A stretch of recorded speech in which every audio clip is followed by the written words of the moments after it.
Hi, my name is Abu Francis, and this is the second video of a set of videos which I'm making, which addresses this question: why is software free nowadays?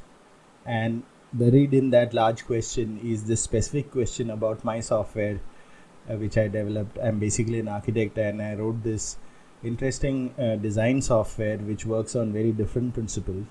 And that software is also free. It's called TAD, and a lot of people have been asking me, why is this particular software free? So in my earlier video I gave a very broad overview on how humanity has moved from various stages in society, went from industrial age, and now we are in the information age, and how we are taking certain concepts which was quite important in the industrial age, and it's kind of carried over to the information age also. And one point I had pointed out, which I want to kind of summarize here, is that in the industrial age, when we as humans, as individuals, we had to deposit value in the world so that we make money in return, we had to be dependent on large organizations which will give us the required services and products which we can then use to deposit value. For example, you may need some machinery. Now you can't make that machinery yourself, so you go to a large company who makes those machinery and then use that machinery in whatever you're doing over there, right? So that's the way industrial era used to work. It was not everybody's cup of tea that they can deliver value purely from their own personal efforts. That used to happen possibly during the agricultural era, like where farming era, where you could go and grow some crops, and then the surplus crops you can give it to somebody else. But there also, in one sense, there has been a kind of a division of capabilities, right? A blacksmith may not be able to do what a farmer can do, because a blacksmith is doing his work. And so in that sense, the blacksmith was dependent on what the farmer did for getting food on the table and all that. Anyway, point made. But the information era, which we are now in, is opening up more choices on how value can be brought into the world. And one of the core principles which is becoming pretty popular is a concept known as emergence. That's a scientific term. Basically, if you take millions of termites or thousands of birds, they can exist as individual birds or termites, whatever the case may be, but together they form a flock of their own which has got a life of its own. And in such kind of super organisms, there are no central control. There is nobody hold one major bird over there which is holding the entire flock together. On a similar line, there are now businesses like Uber and Airbnb and all that, where really speaking, nobody individually is in control. The only person who's right now is in control is kind of a middleman who has set up the system. And soon, I'm pretty sure that in the information era, there will be systems in place where you don't even probably need that, because that system in place can also be free. And so we are entering very interesting times where instead of going to a large company and then going in front of that company and saying that, okay, give us some systems and I'll then deliver value to the world, things are becoming very distributed, and people individually are getting back their own local area of control and influence, and then using that they are contributing to that flock which is getting developed. So it is one major force which is at work. You take, for example, the development of the operating system called Linux. There is, really speaking, there is no individual control as such in that operating system. It is exactly like can't say exactly, but it is metaphorically like a flock of birds. There are thousands of software developers who are putting their heads together and then trying to figure out how Linux should evolve. and that's producing results. So there are people coming in and joining and people going out. Some programmers work for some time, but then they get distracted with something else, and so they go over to some other place that way, and things work. Linux has proved to be a very, very powerful operating system, and in many parts of the world, people have replaced their commercial operating systems like Windows and Macintosh, and instead they are using Linux over there. Strangely, this is also started happening even in manufacturing because of a kind of a personal device called a 3D printer. So you and me today can actually go buy a 3D printer, set it up in our house, and get all the filaments and all that which is needed for this 3D printing, and design our own little cup holder or pen or whatever designs which you want. In one sense, we are actually becoming one tiny little manufacturer,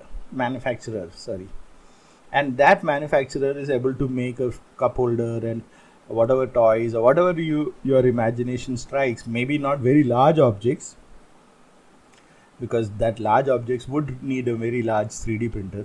But I know a few people who are actually taking a bunch of 3D printers and then developing different parts of a large object and then stitching it all up and all.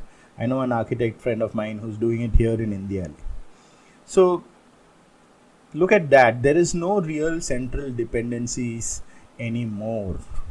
And some of these software companies, especially in architecture, they have started realizing that 2-3 years down the line, the open source movement and the free movement will really be taking over, just the way the open source movement took over the operating system world. And it's a huge force which nobody can now shrug off. None of these large companies can say that no, they will be still doing the same way the way we were doing business earlier. So what is happening is that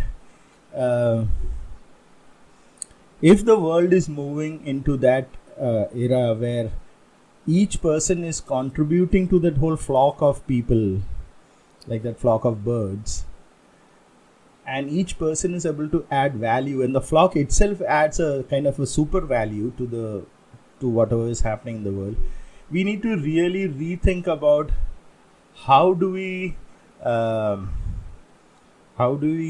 deposit value, and how do we know that we are depositing value. So there is one additional point which needs to be understood, because this has not yet become very, very accurate or perfect. There are some pitfalls in this process. For example, let me give you another way of looking at the way humans evolved socially. The way we have evolved, and we are evolving socially in a much more rapid way than we are evolving biologically. Now let me explain what that means. What happens is, if you say in the industrial era or in the agricultural era, we are a farmer and we are using a plough, okay, and we are going to use that plough to plough our land, because we have to plant crops over there. And as we are ploughing, it hits a rock or something and that plough breaks. So that's a error situation which has happened, and that needs to be corrected, right? So the farmer looks at the plough and he gets very tangible evidence through his senses. He can see for himself. He heard the noise when that plough broke. He can see the broken parts of the plough. So it's not any confusion or anything. He knows for sure that it is broken. Now he has to take error correction on that. So he will probably take the metal part to the blacksmith, or the wooden part to the carpenter who knows how to make plows, and so on and so forth, and gets it rectified. Or he himself may know a little bit of carpentry and all, and he may be able to do it himself also. The point is that whenever value gets deposited into the world, whenever a human is trying to deposit value into the world, there will be error situations which needs rectification. And obviously, with something which need not be actually spoken, but it's too obvious that we don't really even realize it. that the first step of such situation is the detection of the error itself. The fact that something is broken is what is important. We need to register that it is broken. Maybe some inexperienced farm hand who really has never plowed, he's a young guy, he's just plowing for the first time, he may not even notice that there was a mistake going on and that plow is about to get damaged and all that. He may not be even aware of what you mean by a damaged plow because there's so much dirt and soil around it. So the first critical thing in any value deposition is the detection of error and recognizing that there is an error over there. Okay, and after that then you have to do the consequent steps which is needed to get it rectified. Now we talk about the information era. What is happening is that our raw material is actual sheer information. Largely in many different things which we do, it starts with information. Earlier in the very tangible eras of the agricultural revolution and the industrial revolution and all that, the actual things which gave us value were things, tangible stuff, right? Things which you can hold in our hand. We can see the crops in the field, we can see the machinery in the factory, we can see the car being made over there and assembled.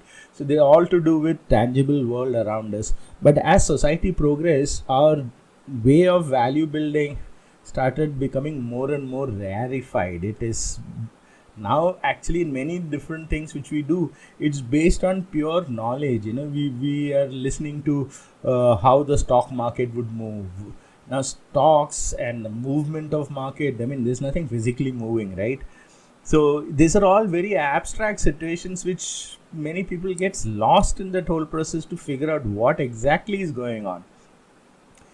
And this is the kind of frailty of being a human. Our faculty of language, for example, to communicate with each other, that's a pretty recent phenomenon. According to Noam Chomsky and other linguists, it's about 60,000 to 100,000 years back is when we actually started talking and get certain things spoken so that our thoughts can be cleaned up and rectified.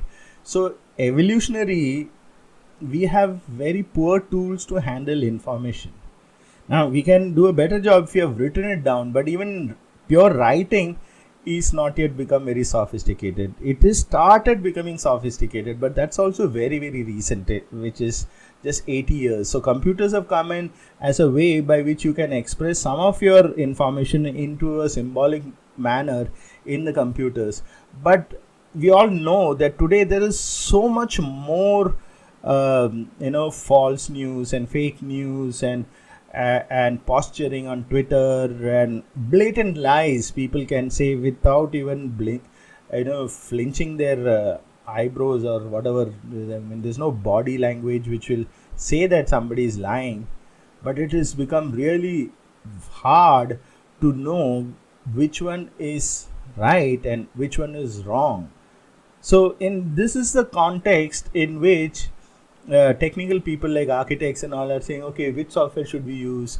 And then there is some information about such software, and we really do not know. We don't have the time or the energy to really sift through everything and say, how does this software work, or how does that software work?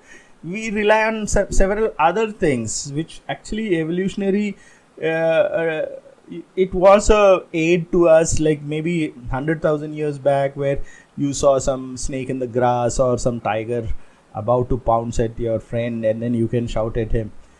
But when you talk about, say, assessing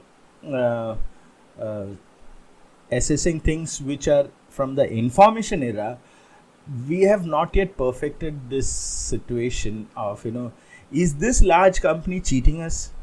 How do we know? We go by the brand of that, and we just assume that that person are morally and ethically responsible to give you the accurate picture. For all you know, there are humans working there, right? And they may be innocently getting sidetracked, or people are lying to those people, and then the whole thing is a very muddled situation. What I'm arriving at here is that when we are trying to earnestly deposit value and then step back and say, give me the money for the value which I've deposited, and we need equipment and tools and knowledge. In the information era, the tools which we use are called software. Largely, I'm approximating it quite a lot, and in that machinery which we get, which is now software, we treat it as a black box. Largely, we don't know whether this company is right or that company is right, or is this fellow saying something right, or now my software TAD is based on very different principles. Now I don't have a brand. It is pretty recently launched. It was launched in 2017, and I've been working for quite some years to get it vetted and checked, and went and presented papers at various conferences and journals and all that, and finally it is now good enough to be released, and last 3 years it has further got developed. But still people say, but that other company, they are doing seriously large work, right? This must be just a hobby or something. The point is that this is a force which frankly I don't have the capability to hold each one and say actually it is really a very powerful system or anything. And it's not just that, it is that when you need to check for errors in whatever machinery you have, whether it's in my software or whether it is in whatever software which technical people use, if that thing comes from one central source, the chances of errors can be quite high. Frankly, it may sound that I'm giving you a marketing spiel here, but that's the way the nature of the beast is. People are sitting down and holding on to certain internal memos of like, okay, let's not reveal this part to our customers. Okay, what will they they don't need to know that, and certain critical things are not revealed. For example, one of the things in computer aided drafting software and BIM software also, frankly, the internal mechanisms and algorithms and data structures, they were discussed years back. Literally in 60s and 70s, there were a lot of very interesting methods by which one could draw things on the screen and all that. And what generally architects don't come to know, and these companies who are selling such products are not telling you, is that that they are very old methods. They are 1960s and 70s method. So there is further development which has happened, fresh research which has happened, and I had the luxury of being both the researcher and then come back into my office and inject the system into my own working to see whether what I am talking about is right. That never happens in the regular sense, because there's a whole chain of events by which somebody does a research and goes in the university and all that, and then finally it gets tested. It takes a fair amount of time. That is why there's always a lag between research and actual usage in practice. Not just in software, in any field you will find that the researchers are usually at a pretty leading edge, and that leading edge has not yet come into wide circulation. So what I'm saying is that I was fortunate that I could condense both the ends of the story. The research was also going on and the actual practice was also going on, and that too in a very messy architectural firm. But I don't want to rely only on that, okay, to say that here is a very powerful system. I am saying that come participate in this and check for yourself. Let's create a flock of birds. Okay, let's take this whole thing, and then what happens is it becomes a lot more democratized, and that way you will be able to start contributing, and then you will see what are the internal nuances which is there. But if I stand tall and start becoming a big company and say that I'm not going to tell you how this works, just believe me, I'm a big guy and here is the software and go and use it, that was a strategy which was inevitable in the industrial era, because they were talking about big factories which had to make big machines, and it was not the cup of tea of everybody else. But that's not the case in the information era. So in short, large parts of the software world is getting democratized. It's broken up in and distributed amongst various people who come and go like a flock of birds. They work on the software, and such software have proven to be a lot more stable, with a lot more sensibilities in its way of working, than things which comes from large big organization. Somewhere in I don't remember the exact date, I think 93 or something, I'm forgetting the date. This person, he wrote this very nice white paper. I think it became a book later. It's called the Cathedral and the Bazaar, and that was quite a important book, because he was highlighting this phenomena that there is this cathedral like companies, large companies, where you walk in and then you have to speak in very hushed tones because there's lots of secrets over there and all that. And it was assumed that those were the companies which will actually produce value and make you a valuable person, because you can use their products and then deposit your personal value into the world and then take money for that. But that is moving into a bazaar kind of environment. I have not fully read that book. I read that article about this, but since I'm from India, I'll tell you how the bazaar works actually.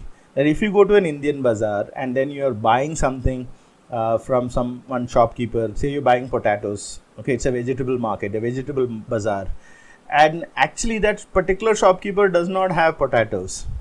But you say, like, do you have potatoes? He's got lots of vegetables over there, and you think that he had potatoes, but actually he may not be having potatoes. So what he does, he says, yeah, I'll give you at such and such price. Then what he does is that he quickly goes over to his neighboring shop and then gets potatoes from his neighbor. So there's cooperation between vendors over there, and that's why it's one messy, noisy area, because people are talking to each other, they are laughing and joking and bargaining and all that. So things actually gets evened out. Now he cannot charge more than the other guy just because he went and took that potatoes from his neighboring shop. The shopkeeper went over there, and he can't come back and sell it at a higher price, because it all balances out. So there is much lesser deception in a bazaar. And the same thing happens when you are sitting down and talking about software in a very open manner. So in this part of the series, I just wanted to kind of emphasize that when value is being deposited, we need to do continuous error corrections. In machinery, we can see for ourselves where things have gone wrong, and we can go and get that part rectified. But when you talk about information and software, I mean, it is clouded and in various mysteries and jargon and spiel and bravado statements and branding and whatnot, and it all confuses you. So you can't even detect that there is an error which is going on. Some of the software from this large cathedral are actually saddled with very old ways of doing mathematics, but they don't tell you that. They don't tell you that, this mathematics which is getting used in this particular drafting software or this BIM software, it came back, it was from the 70s and 60s. They're not going to tell you that. Okay, why would they want to tell you that? In the meantime, there's a lot of things which has happened. A lot of maths keep getting, there's a fountainhead is continuously at work, right? And new theories and new maths is coming up. And in architecture especially, it is a pretty sorry situation, because a lot of stuff which is given to architects never came from architects, never came from practicing architects, never came from the mess of the situations which happens in developing countries, where we have not really even gone beyond a plumb line and a water level, and somebody else says that, what, this is what architecture is. And I'm saying, really? Is that what is architecture? And what was I doing here? So there's a whole lot of mess here, and the way that we use language and all is full of flaws. I'll just end this by a very curious example I read on somewhere on how people are deceiving, and it's so easy to deceive people. Not from software. This thing here is there was a nasty fellow who keeps posting various posts on Twitter, and then he's actually a kind of a representative of a pretty sad political party in India, and he's the IT head of that particular party. So what he does, he openly lies, and he lies pretty conveniently. So he keeps demeaning the other party. I'm not in favor of either of them, so I'm not trying to promote any of these parties. So he demeans that other, the head of the other party.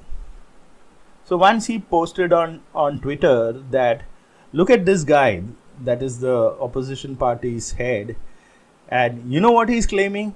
And here is a video proof of that. So in that video, that guy is talking about, now I'm using that politician's words, and seemingly he's saying that here is a potato machine, you put potatoes from one side and you'll get gold from the other side. So that particular snippet is shown in that video, and this nasty fellow, this pretty abhorrent guy, obnoxious guy, I'm sorry, he happily puts up these kind of news, and people read that and they say, my God, that other party's head is saying stupid things like this. I mean, what an idiot he is. And that's the effect he wants to create.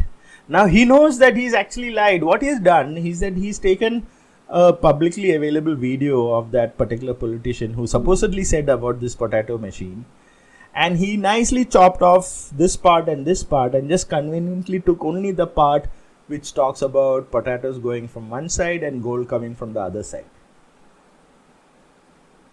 Look how easy it is to distort information. And the funny thing is, and the audacious thing is, that this nasty fellow who's putting up this kind of stuff on Twitter, he knows very well that he will be caught, and people will say that they will call out the lie.